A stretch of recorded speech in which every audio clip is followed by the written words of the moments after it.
We got a 2014 Jeep Cherokee that came in here for a brake job. Now, the front brakes, no problem. Typical dual piston calipers in the front.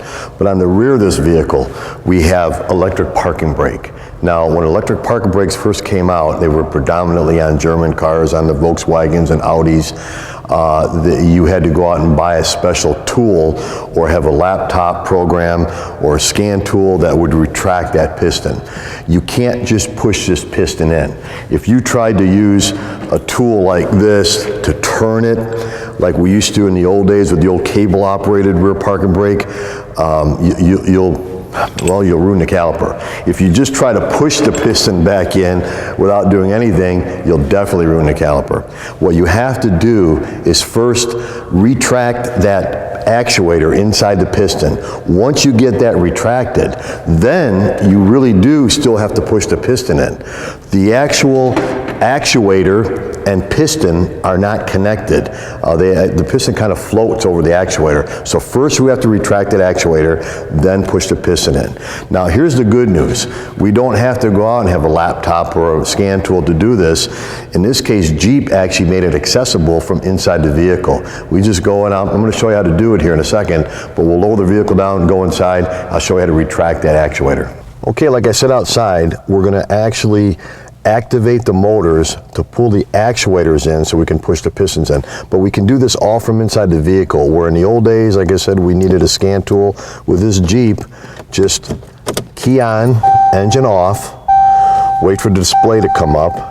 Now what we're going to do in this particular case, now not all cars are the same, but in this case right here, we hit the apps button and it comes up to, there'll be a couple different screens. We're going to go to the second screen though, settings.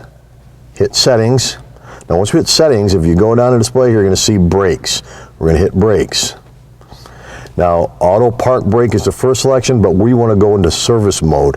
We want to retract those actuators back into the caliper so we can push the pistons in. So we go ahead now and hit service mode. Would you like to retract parking brake to allow for brake system service? I'm going to hit yes. As you can hear it, it's retracting the pistons right now.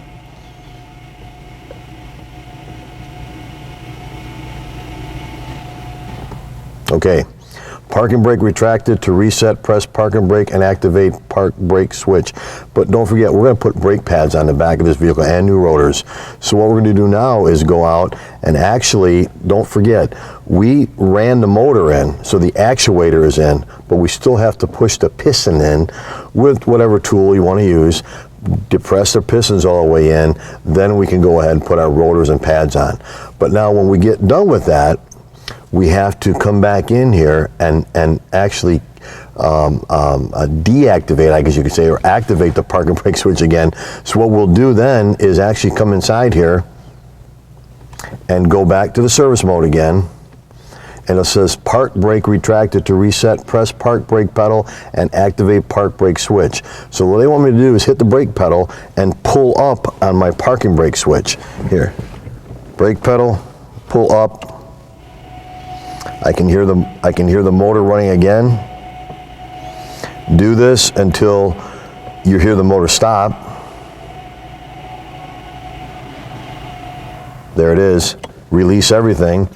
Pretty much back out of the system, back out, go to your radio, and you're ready to go.